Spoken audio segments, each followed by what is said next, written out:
We're quickly learning how the press in Donald Trump's second term is going to be dealt with. And there's not really going to be much of a change from the first term, except it seems that there will be more disdain than there was before, more gaslighting than there was before, more obvious misdirection and unwillingness to seriously and substantively answer questions. We are going to look now at a reporter mentioning to Trump's new press secretary, Karoline Leavitt, hey, since Trump took office, egg prices are way up. And of course, that's true. We talked about it yesterday. Egg prices up about 10% since Donald Trump took over. What does Karoline Leavitt talk about? She talks about President Joe Biden. Take a look. Country and America is back. Christian Dayton. Thanks, Caroline.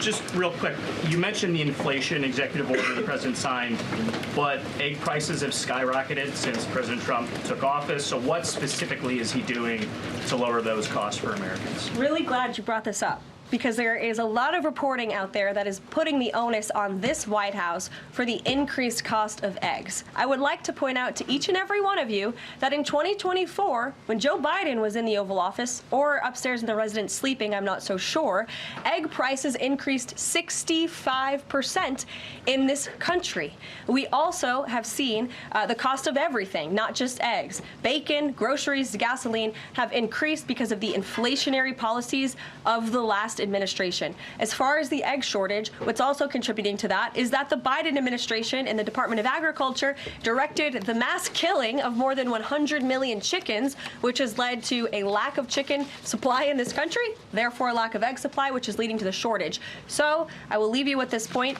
This is an example of why it's so incredibly important that the Senate moves swiftly to confirm all of President Trump's nominees, including his nominee for the United States Department of Agriculture, Brooke Rollins, who is already speaking with Kevin Hassett, who's leading the economic team here at the White House, on how we can address the egg shortage in this country. As for costs, I laid out the plethora of ways that President Trump has addressed saving costs for the American people over the past week. He looks forward to continuing to doing that in the days ahead.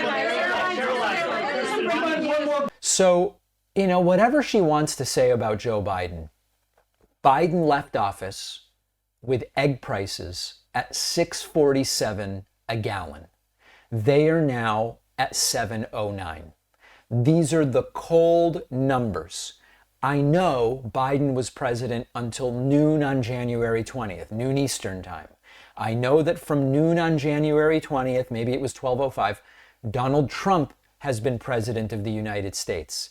In the intervening 9 days since Trump has become president, egg prices are up 10%.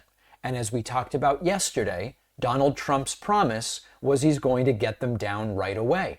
Now, what we are quickly learning, and I think many of us already knew it, but what the administration is quickly learning, is that a lot of these promises are extraordinarily difficult to achieve.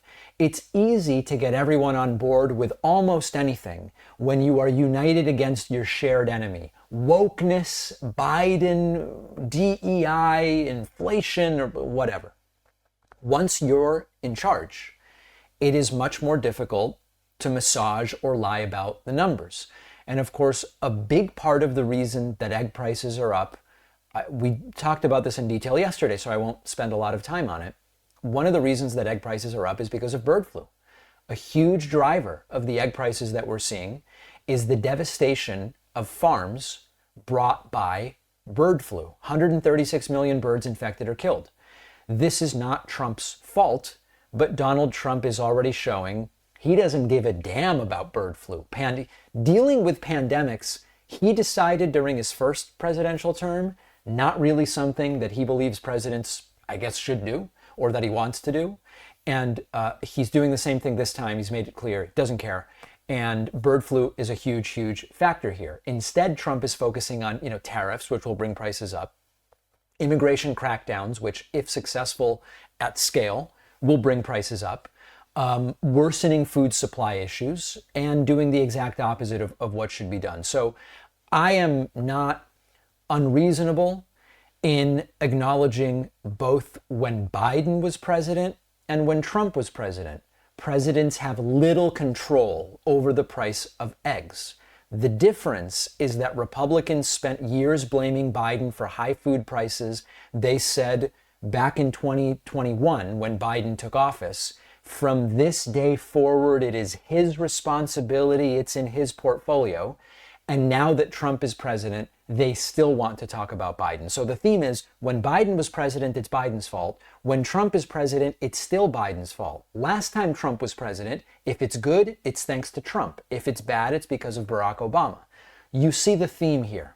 They have no plan other than to blame Biden for as long as they can.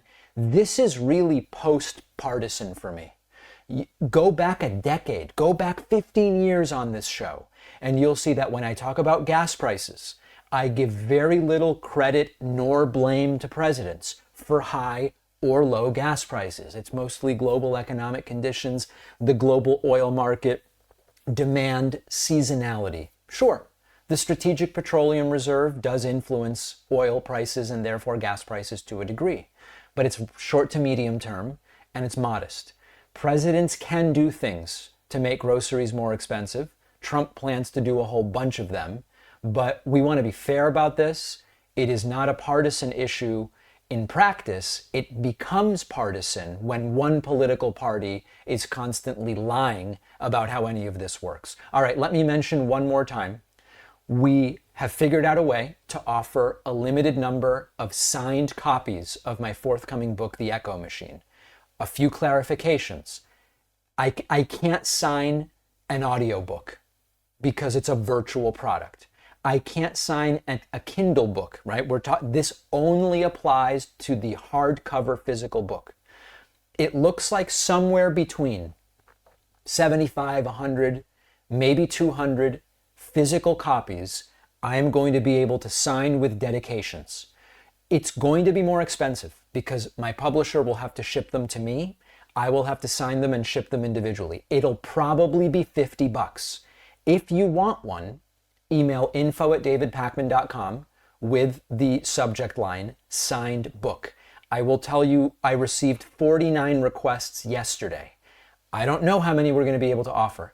And this is completely separate from any book you may have pre-ordered. You will pay directly, give us your address, I will sign it, dedicate it, and it will go out to you. So info@davidpakman.com, signed book is the subject line, and be ready to pay. Again, it's going to be about $50 for this. Let's take a quick break.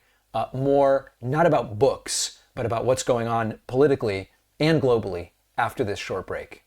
So many different VPNs reach out to me wanting to advertise on the show, and I always turn them down because most of them do not pass the sniff test. Most VPNs are all owned by the same big mysterious company. They log your internet activity so they can sell it or give it to law enforcement. And these VPNs are just out to make a buck without really protecting your privacy. The only VPN I trust enough to have as a sponsor is Private Internet Access. Our sponsor, Private Internet Access, is the only VPN who has proven multiple times in legal proceedings they don't keep logs of your activity. The judge ordered that PIA show user activity history. Each time they demonstrated they don't have the records. That no log policy is also independently audited by Deloitte. And PIA is also open source. So you can also see in the code that none of your activity is being logged. And you can protect unlimited devices with just a single account. Private Internet Access is giving my audience 83% off, which is just $203 a month, plus 4 extra months for free. Go to piavpn.com/Pakman. The link is down below.